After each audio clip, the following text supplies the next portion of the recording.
And here we are in the PokerStrategy.com Team Liquid Star League round of 4. It is the semifinals. This is game 2 of Sen versus Mondragon, with Mondragon currently up 1-0. And look at this, we already have them spawning in the opposite corners of the map. We have Mondragon and the purple Zerg at the top, and Sen as the brown Zerg at the bottom. And both of them are sending those overlords in the proper directions. Right. If they send it along that way, they move right over the natural of the other main. So that's going to give a super big advantage if the opponent is there. It's just the safest way to send that overlord out first.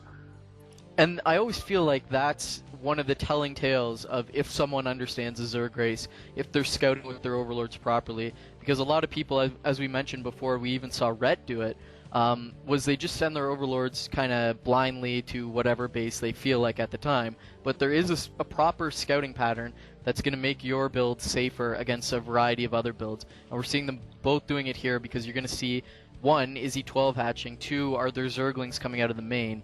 Whereas if you fly into the main, you get a lot less information and it comes more slowly. Oh, and it looks like we do have, wow, a 9 pool from both players. This is like the exact opposite of the series we saw in Sen vs. Rhett. And I don't know if Mondragon prepared this way, assuming that there wouldn't be any sort of 12 hatches, or, I mean, he's 9 pooled, twice. Perhaps he's assuming that his opponent will 12 hatch at least once, but this is part of the reason why I love 9 pools so much.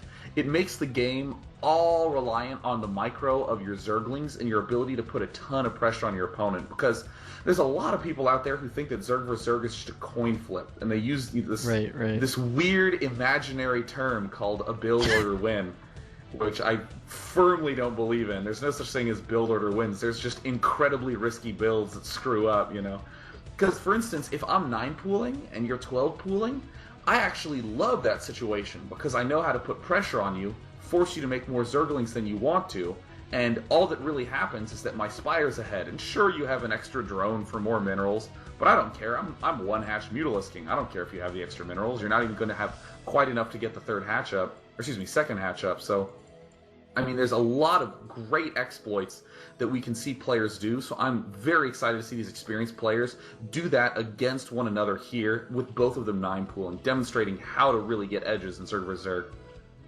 Right, and the way this is going to differ from last game is that the scouting is going to come way later, so they're both going to be forced to let that Zergling speed finish.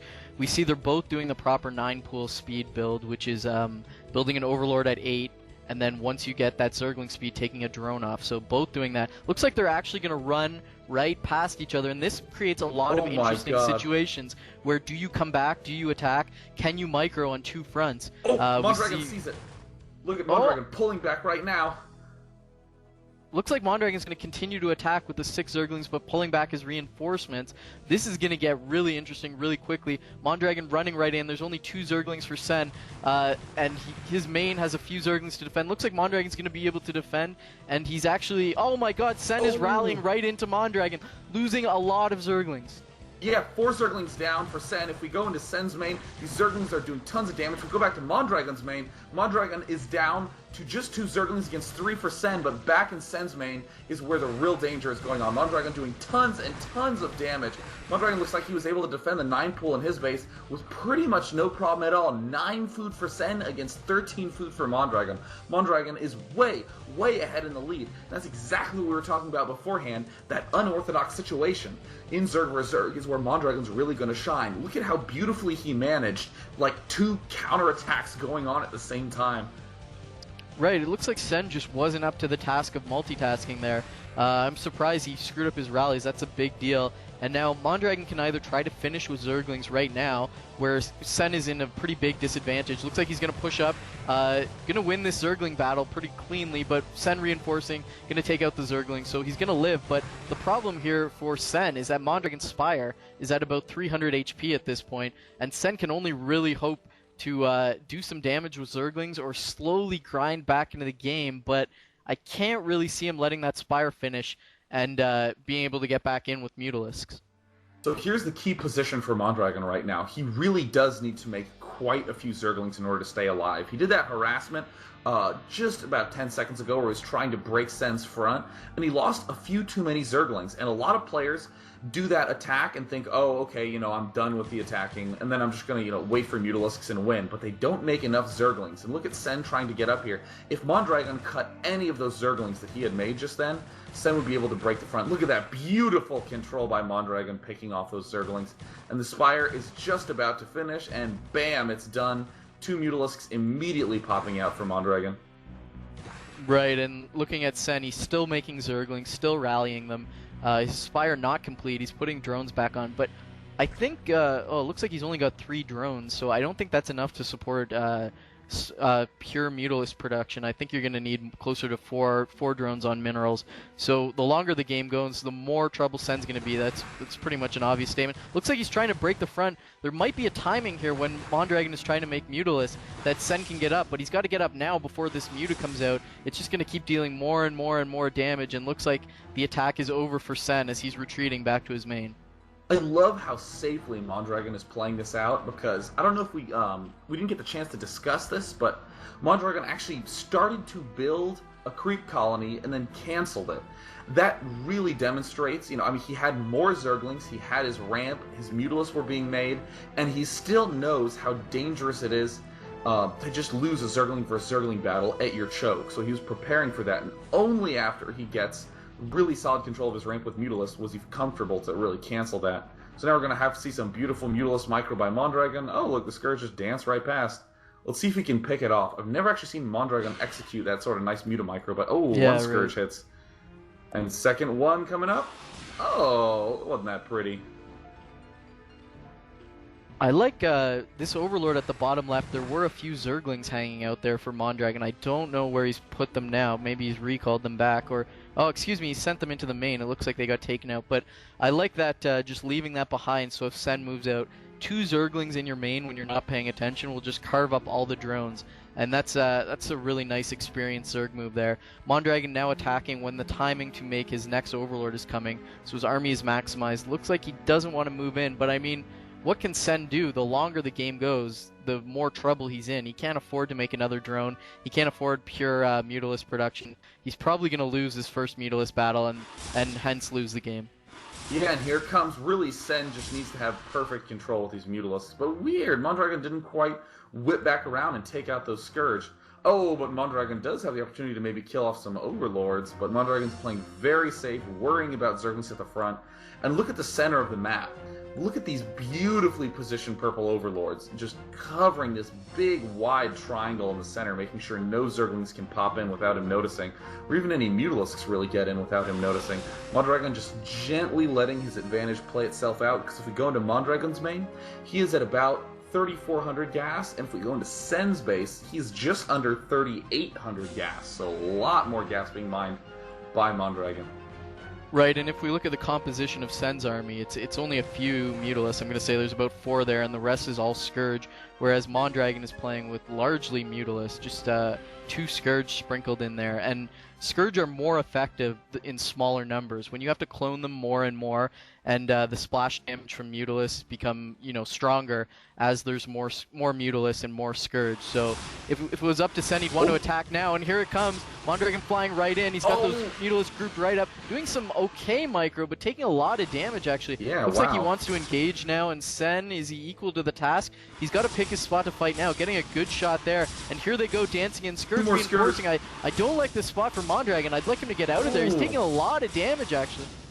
Yeah, I cannot believe how much damage Mondragon was taking there. Look, Mondragon's actually behind on Mutalisks. Jesus. I mean, one of those has just 7 hit points, and here comes taking it out. Wow, and 2 more Scourge coming. How did this happen?